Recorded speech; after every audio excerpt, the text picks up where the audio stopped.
여러분, 시장을 이기는 거. 이거 뭐 금융계에서는 거의 성배를 찾는 거나 마찬가지잖아요. 그런데 만약에 AI가 그냥 데이터만 분석하는 게 아니라 스스로 최고의 투자 전략을 막 진화시켜 나간다면 어떨까요? 오늘 우리가 파헤쳐 볼 게 바로 그겁니다. 퀀타 알파에 대한 이야기죠. 자, 이 복잡한 금융 퍼즐을 풀려면 가이드가 필요하겠죠? 바로 이 귀여운 펭귄 친구가 우리를 도와줄 겁니다. 네, 바로 이거죠. 어떻게 하면 주식시장에서 꾸준히 이길 수 있을까? 사실 역사상 정말 똑똑한 사람들, 천재들이 다 여기에 매달렸지만 아직도 풀리지 않은 숙제잖아요? 과연 AI가, 인공지능이 이 퍼즐의 정답을 찾아낼 수 있을까요? 자, 그럼 본격적으로 시작해볼까요? 우선 퀀타 알파가 대체 어떤 문제를 풀려고 하는 건지 그 근본적인 문제부터 한번 짚어보죠. 결국 이 질문으로 귀결되는 거죠. AI가 정말 시장을 이길 수 있는가? 여러분도 아시다시피 시장이라는 게 정말 예측 불가능한 변수들로 꽉 차 있잖아요. 게다가 수많은 사람들이 서로 이기려고 경쟁하는 진짜 복잡한 시스템인데 말이죠. 이걸 이해하려면 먼저 알파라는 개념을 알아야 하는데요. 퀀트 투자에서 알파는 뭐랄까, 시장을 이기는 필승 공식 같은 거예요. 남들보다 더 높은 수익을 낼 수 있는 특별한 신호, 바로 그걸 알파라고 부르고요. 이 알파를 캐내는 과정, 이걸 알파 마이닝이라고 합니다. 모든 퀀트 시스템이 꿈꾸는 궁극적인 목표가 바로 이거죠. 그런데 기존의 AI 방식들에는 좀 문제가 있었어요. 이 그림이 그걸 잘 보여주는데요. 위에 있는 머신러닝 방식은 답은 잘 찾는데 왜 그 답이 나왔는지 설명을 못해요. 그냥 블랙박스인 거죠. 그리고 아래에 있는 에이전트 방식은 처음에는 막 신나게 새로운 아이디어를 찾다가 어느 순간부터는 더 이상 새로운 걸 못 찾고 벽에 딱 부딪히는 거예요. 그렇다면 퀀타 알파는 이 한계들을 어떻게 넘어섰을까요? 개발자들이 아주 기발한 곳에서 힌트를 얻었습니다. 바로 자연에서요. 네, 바로 이 부분입니다. 퀀텀 알파는요, 그냥 이기는 전략을 찾는 게 아니에요. 전략 자체를 진화시킵니다. 이게 무슨 말이냐면 다윈의 진화론 아시죠? 가장 강한 놈이 살아남는 게 아니라 환경에 가장 잘 적응하는 놈이 살아남는 거예요. 바로 그 아이디어를 그대로 가져온 겁니다. 최고의 전략 하나를 찾는 게 아니라 시장 상황에 맞춰서 계속 적응하고 변신하는 전략들을 끊임없이 만들어내는 거죠. 실제로 논문에도 이렇게 나와 있어요. 돌연변이와 교차 연산을 통해 팩터를 개선한다고요. 여기서 돌연변이, 교차라는 단어 어디서 많이 들어보지 않으셨어요? 맞아요. 생물 시간에 배운 바로 그겁니다. 생명체가 유전자를 살짝 바꾸기도 하고 돌연변이 서로 섞기도 하면서 교차, 진화하잖아요. 퀀타 알파는 투자 전략을 마치 살아있는 생명체처럼 다루는 거예요. 계속해서 더 똑똑하고 더 강한 놈으로 진화시키는 거죠. 자, 그럼 이 진화라는 게 말로만 그런 게 아니라 시스템적으로 대체 어떻게 돌아가는 건지 그 내부 작동 방식을 한번 들여다볼까요? 이 과정이 꼭 농사 짓는 거랑 비슷해요. 자, 보세요. 1단계에서는 일단 다양한 아이디어라는 씨앗을 마구 뿌립니다. 그리고 2단계에서 이 아이디어들을 테스트해 볼 수 있는 새싹으로 틔우죠. 자, 그리고 3단계, 바로 여기서 진짜 마법이 시작됩니다. 이 새싹들이 서로 경쟁하고 좋은 것끼리 합쳐지면서 스스로를 막 업그레이드해요. 이게 바로 자가 진화입니다.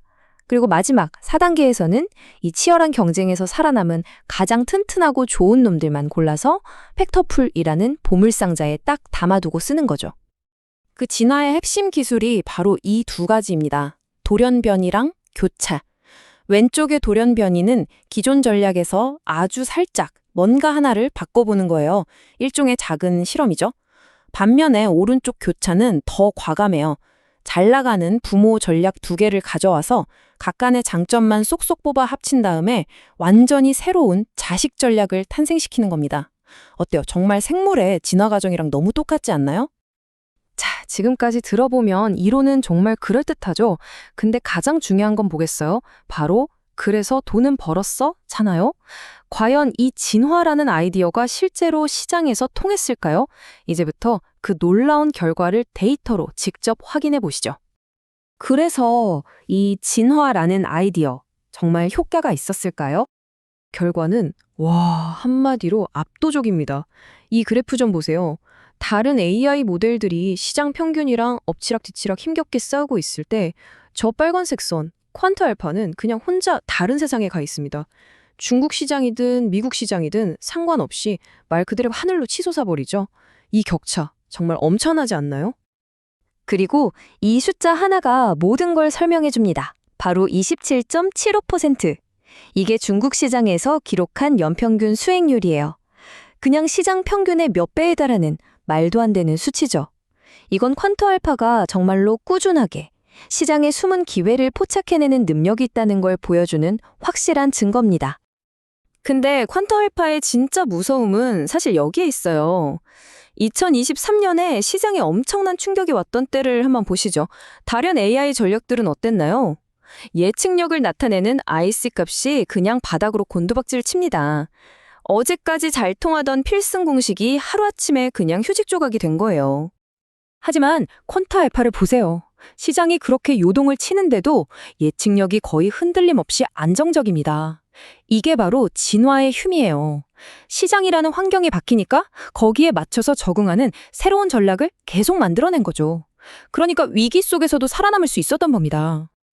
이 표가 모든 걸 딱 요약해주네요. 퀀트 알파는 수익률도 압도적으로 1등인데 심지어 최대 손실폭, 그러니까 최악의 경우에 얼마나 까먹었나를 보는 이 수치는 가장 작아요.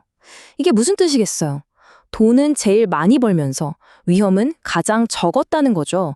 이건 뭐 거의 완벽한 결과라고 할 수 있겠네요. 자, 그렇다면 퀀트 알파의 이 엄청난 성공이 단순히 돈 잘 버는 AI가 나왔다에서 끝나는 걸까요? 아니요, 이건 AI 기술 전체에 아주 중요한 의미를 던져줍니다. 퀀트 알파가 특별한 이유는 크게 세 가지로 볼 수 있어요. 첫째, 다양성입니다. 수많은 전략들을 계속 만들어내니까 어떤 변수가 튀어나와도 대응할 카드가 많은 거죠. 둘째, 제어 가능성. 이게 그냥 미친 듯이 아무 전략이나 만드는 게 아니라 정해진 원칙 안에서 안정적으로 결과물을 만들어내요. 그리고 셋째, 신뢰성. 성공한 전략들은 전부 그 이전 세대에 검증된 성공 DNA를 물려받은 거라서 왜 이게 잘 되는지 그 족보를 따라가 볼 수 있다는 겁니다. 그리고 이게 단지 주식시장 이야기에서 끝나지 않습니다. 연구진들은 이 진화하는 AI 접근법이 금융시장처럼 정답이 없고 변수가 너무 많은 다른 복잡한 문제들, 예를 들면 신약을 개발한다거나 기후변화를 예측하거나 복잡한 도시의 교통 흐름을 최적화하는 그런 분야에서도 엄청난 무기가 될 수 있다고 보고 있어요. 결국 퀀트 알파의 성공은 우리에게 이런 질문을 던지는 것 같아요. AI가 스스로 진화해서 금융이라는 이 엄청나게 어려운 퍼즐을 풀어냈다면 과연 인류가 아직 풀지 못한 다른 난제들, 신약 개발이나 기후변화 같은 문제들 앞에서는 또 어떤 엄청난 가능성을 보여줄까요? 어쩌면 우리는 지금 문제 해결 방식의 패러다임이 바뀌는 순간 바로 진화하는 AI 시대 첫 장을 목격하고 있는 건지도 모르겠습니다.